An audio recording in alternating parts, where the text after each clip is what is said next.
Hi, this is Morgan Dreamis at the RT Book Reviews Convention, and I am in the presence of romance royalty. This is Loretta Chase by my side. I know you're rolling your eyes, but it's true. Yes, I'm rolling my eyes. And we have read you forever, and I know readers out there. Lord of Scoundrels is probably one of the best-known historical romances, kind of maybe ever. You've won awards, bestsellers, but I kind of always go back to that one because when I want to introduce somebody to romance, it's one of my go-to books. That's such a huge compliment. It's true. It's true. And I love it because your heroes tend to be very rakish, and your heroines tend to be very strong and very. They're different. They're not necessarily kind of these meek women, I'm going to get married young and somebody's going to take care of me. And specifically the series that you're working on now, it's the Dressmakers series. Right. These are working women. They are. They have a job. Yes.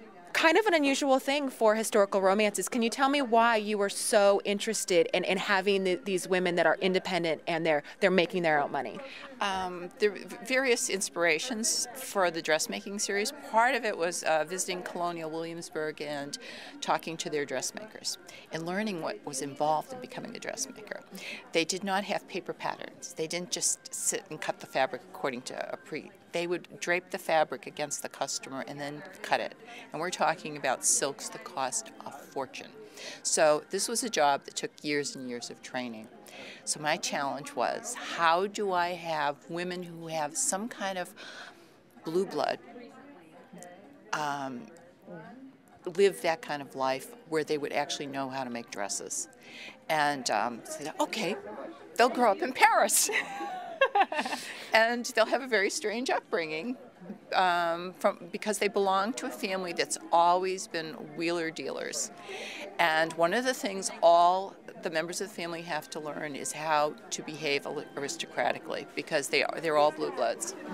But they're always cadging for the next meal and evading their debt, the people they owe money to, and running out on the rent and running out on their wives.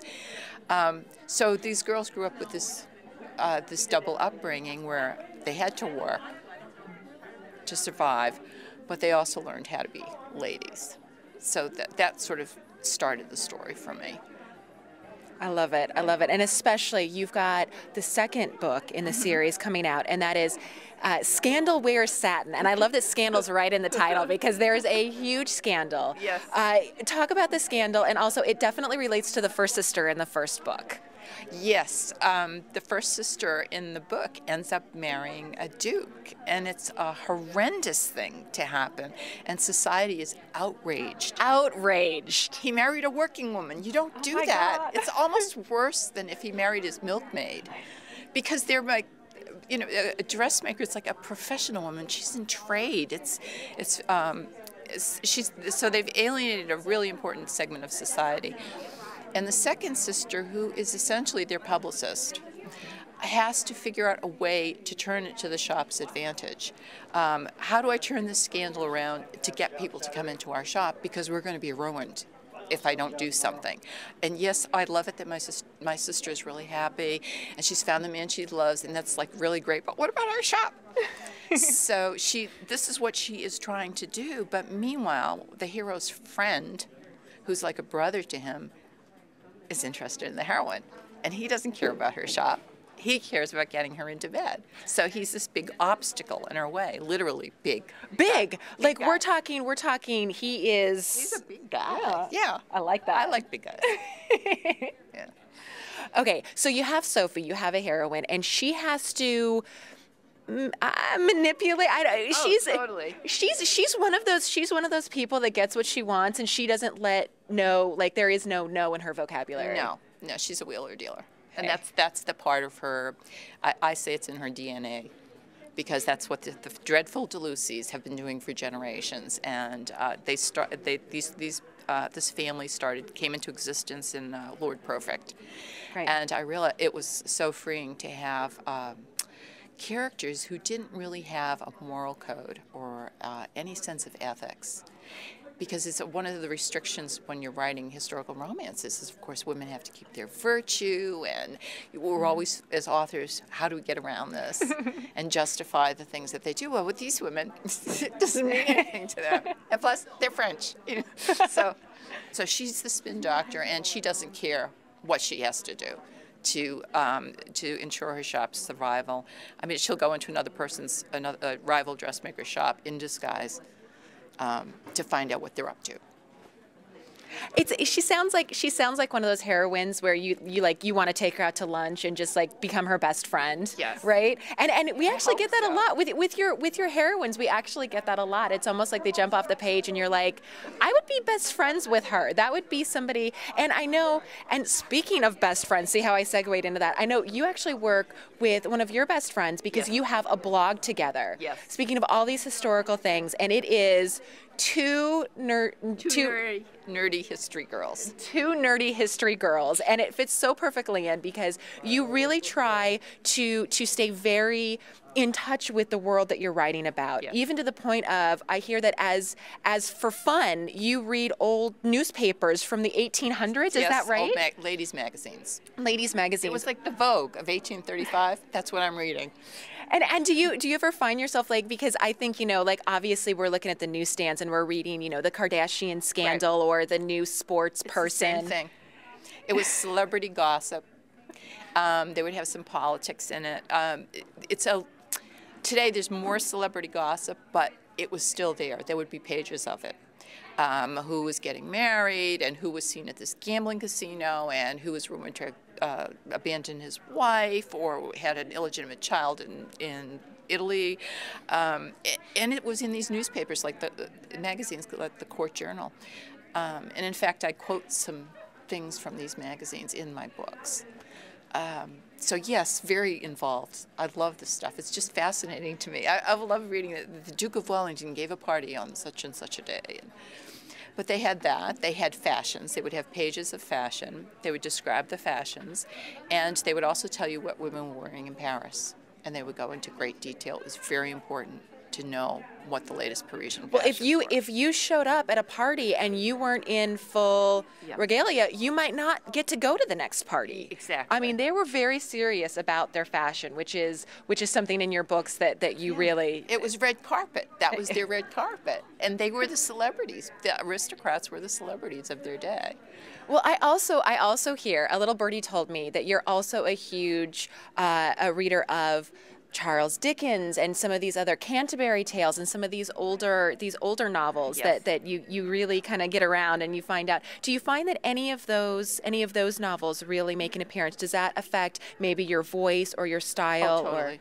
Or can you tell me a specific instance where you noticed you were changing something in a book because of your reading or because of that classic novel background? I think that's where my voice comes from. Mm-hmm. When I started writing, this is how it came out, and I realized it was a voice I had somehow absorbed from reading 19th century novels. And I do use elements of these stories. I've used them in my own books. Mm-hmm. I've taken a character in Charles Dickens, and I didn't like what happened to that character in his book, so I gave her a different story in my book. Mm-hmm. That was the first Carsington book, Not Quite a Lady. I mean, no, it was like the fourth Carsington book, Not Quite a Lady, started with a story from Bleak House, the woman who had an illegitimate child, and she comes to a bad end because it's a Victorian novel. Oh, and you have to, like, society dictated that those women were... Right. Yeah. They were beyond the pale, right. And of course they died because they had sinned. It didn't matter if someone else led them into sin. And so that was where I got the idea for the story, but her story was going to come out happily, the way it should have come out. And you can always count on a Loretta Chase book for a happily ever after, no matter what you put, no matter where your hero starts or where your heroine starts, they always get to that happily ever after. And of course, in romance, that's exactly what we're looking for. Yes, that's what the readers want, and that's what I want to give them.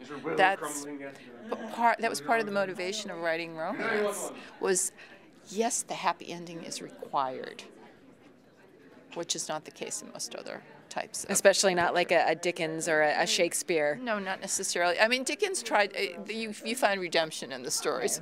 But yes, there's a lot of tragedy. Not so much into tragedy. Not so much in a Chase book. No. I have to ask you, you have a wonderful backlist. You have great stories. When somebody comes up to you at a book signing, what is generally the book that they might not have read you yet? What's the book that you hand to them that you say, start here, this is kind of a signature book? What would you recommend?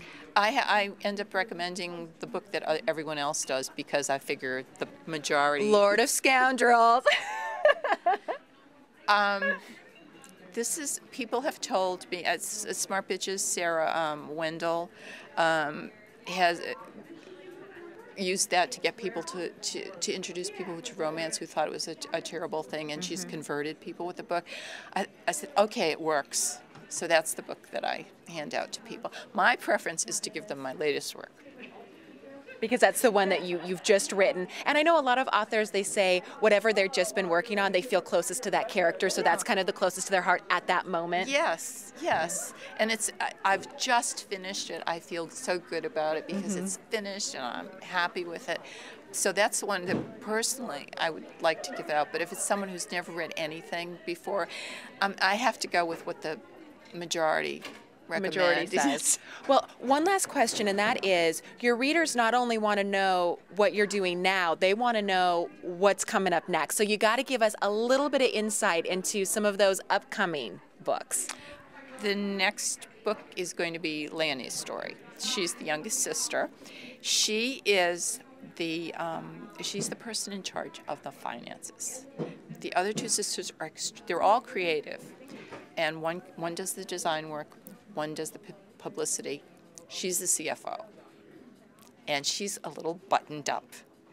Ooh, I love a buttoned up heroine because when they start to break free, yes. It's a party. Yeah, and